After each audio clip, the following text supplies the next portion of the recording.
စင်ကာပူတောင်ပိုင်းပင်လယ်ပြင်ရဲ့လျှို့ဝှက်စမ်းကြတဲ့တမိုင်ကြောင်တွေနဲ့မြင့်မြတ်တဲ့ဒရာရီတွေစီကိုပြန်လည်ကြိုဆိုလိုက်ပါတယ်။မာလာယွန်ရဲ့လျှို့ဝှက်ချက်တွေကုစုကျွန်းနဲ့စိန့်ဂျွန်ကျွန်းတို့ရဲ့အထွတ်အမြတ်ထားရာနေရာတွေကိုလေ့လာပြီးတဲ့နောက်မှာဒီနေ့မှာတော့အပြာရောင်ပင်လယ်ပြင်ထဲကမြားစည်းရောင်ရတနာနှစ်ပါးဖြစ်တဲ့ Sisters Islands ညီအမကျွန်းများစီကိုအတူတူသွားကြရအောင်ဒီနေ့ခေတ်မှာဒီကျွန်းတွေကိုအပန်းဖြေနားနေရနဲ့ရေငုတ်ဝါသနာရှင်တွေအတွက်နာမည်ကြီးတဲ့နေရာလို့သိကြပေမယ့်ဒီကျွန်းတွေရဲ့အောက်မှာတော့ရင်ကွဲမတတ်ဝမ်းနဲ့စရာဇလန်ပင်လယ်ဓားပြတူရဲ့လောဘနဲ့ပင်လယ်သမုဒ္ဒရာတောင်မှခွဲမပစ်နိုင်တဲ့ခိုင်မဲလွန်းတဲ့ညီအမတန်ရောစင်ဇလန်တစ်ပုဒ်ရှိနေပါတယ်။လွန်ခဲ့တဲ့ရာစုနှစ်ပေါင်းများစွာကစင်ကာပူနိုင်ငံမှာမိုးမျှောတိုက်ကြီးတွေမရှိသေးခင်အချိန်စင်ကာပူတောင်ပိုင်းကန်ယိုတာဟာတိတ်ဆိတ်အေးချမ်းတဲ့ဒငါရွာလေးတွေပဲရှိပါသေးတယ်။အဲ့ဒီရွာလေးတွေကတရွာမှာမီနာလို့ခေါ်တဲ့ညီအမနှစ်ယောက်နေထိုင်ခဲ့ကြတယ်။သူတို့ဟာဇနီးတွေဆုံးပါသွားတဲ့ဒငါးသေးအိုကျူရဲ့သမီးတွေဖြစ်ပြီးဖခင်ဖြစ်သူကသူတို့ကိုပင်လယ်ပြင်ကရတဲ့စားဝတ်နေရေးနဲ့ဖခင်မေတ္တာအပြည့်နဲ့ပြုစုပြောထောင်ခဲ့ပါတယ်။အမဖြစ်သူမီနာဟာတင်းငိမ့်ရင့်ကျက်ပြီးညီမအပေါ်အယံကာကွယ်စားလျှောက်သူဖြစ်ကညီမဖြစ်သူလီနာကတော့အယံလာပပြီးတက်ကြွဖြတ်လက်သူတူဖြစ်ပါတယ်။မိခင်ဖြစ်သူဆုံးပါသွားပြီးကြတဲ့ကသူတို့နှစ်ယောက်ဟာညီမကူဆိုတာထက်တယောက်နဲ့တယောက်ခွဲလို့မရတဲ့ကဘာငယ်လေးတွေဖြစ်ခဲ့ကြပါတယ်။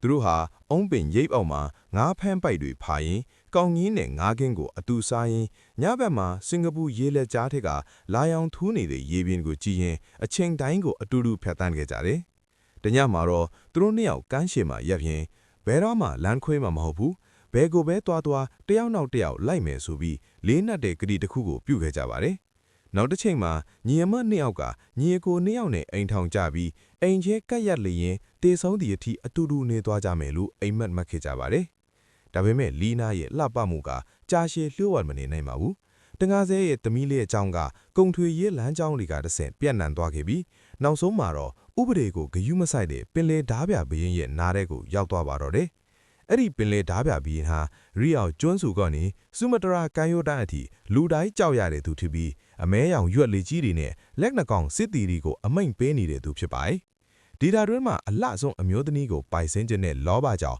ပင်လယ်ဓားပြဘရင်ဟာညီအမနှစ်ယောက်ရှိတဲ့ရွာလေးစီကိုဥတီလာခဲ့ပါတယ်။တနည်းမွန်းလဲတိုင်းမှာကောင်းကင်ရောင်ဟာမုန်တိုင်းကြောင့်မဟုတ်ဘဲပင်လယ်ဓားပြတင်ပေါ်ကြီးရဲ့အရေးကြောင့်မှောင်မိုက်သွားခဲ့ပါတယ်။ပင်လယ်ဓားပြဘရင်ကိုင်းပေါ်တက်လာတဲ့အခါတရွာလုံးကကြောက်လန့်တကြောင်နဲ့တိတ်ဆိတ်သွားပါတယ်။သူဟာညီအမတစ်ယောက်ရဲ့တဲ့လေးစီကိုတန်းတန်းမှန်မှန်မျက်လျှောက်လာခဲ့ပြီးလီနာကိုသူ့ရဲ့ဇနီးအဖြစ်သိမ့်ပိုက်ဖို့အတွက်ခေါ်ဆောင်သွားမယ်ကိုအမိန့်ပေးခဲ့ပါတယ်။ညီအမတစ်ယောက်ဟာရင်ကွဲမတက်ခံစားခဲ့ရပါတယ်။အမဖြစ်သူမီနာဟာပင်လယ်ဓားပြဘရင်ရဲ့ခြေရင်းမှာဝတ်သွားပြီးသူတို့စုဆောင်းထားသမျှငွေကြေးတွေကိုယူပါဒါမှမဟုတ်ညီမအဖြစ်စားသူ့ကိုပဲခေါ်သွားပါလို့တောင်းပန်နေပါတယ်။ဒါပေမဲ့ပင်လယ်ဓားပြဘရင်ဟာမီနာရဲ့မျက်ရည်တွေကိုဂယုမဆိုင်ခဲ့ပါဘူး။သူကလောင်ပြောင်းရံမောက်ပြီးမနှက်ဖြန်မိုးလင်းတာနဲ့လီနာကိုလာခေါ်မယ်။အကယ်၍လီနာသာကမ်းခြေမှာအစင်းသင့်မရှိရင်တရွာလုံးကိုမီးရှို့ဖျက်ဆီးပြင်မယ်လို့ချိန်ချောက်သွားခဲ့ပါတယ်။အဲ့ဒီညဟာသူတို့ဘဝမှာအရှိချဆုံးညဖြစ်ခဲ့ပါတယ်။ညီမနှစ်ယောက်ဟာအမှောင်ထဲမှာဖက်လက်တကင်းငိုကြွေးရင်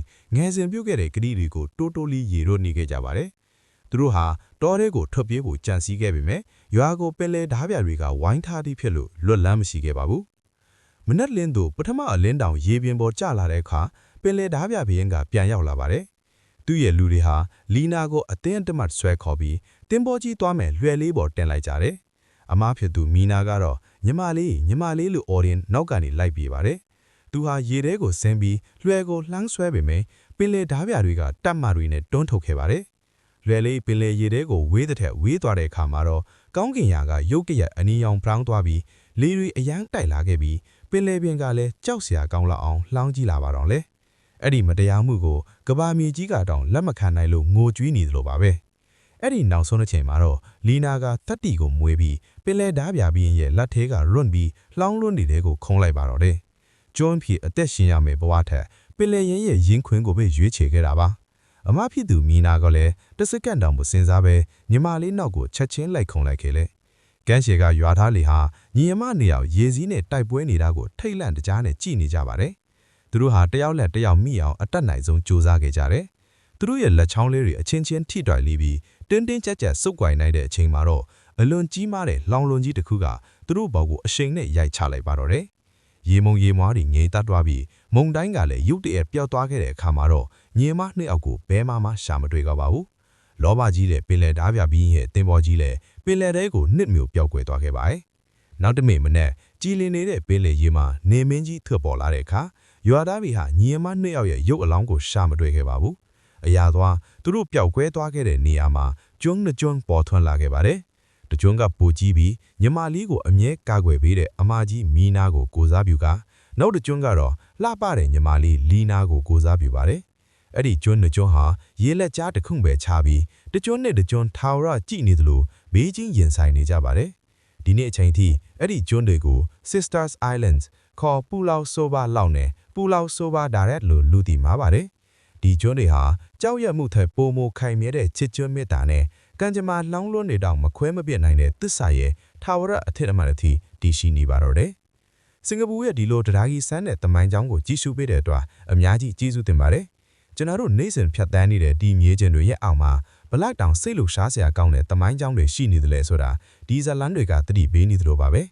အကယ်၍ဒီဗီဒီယိုလေးကိုကြိုက်လို့တက်ခဲ့ရင် like ပေးခဲ့ဖို့နဲ့အောက်မှာ comment မှာအသင်ရဲ့ comment တွေကိုရေးသားပေးခဲ့ဖို့လည်းတောင်းဆိုချင်ပါတယ်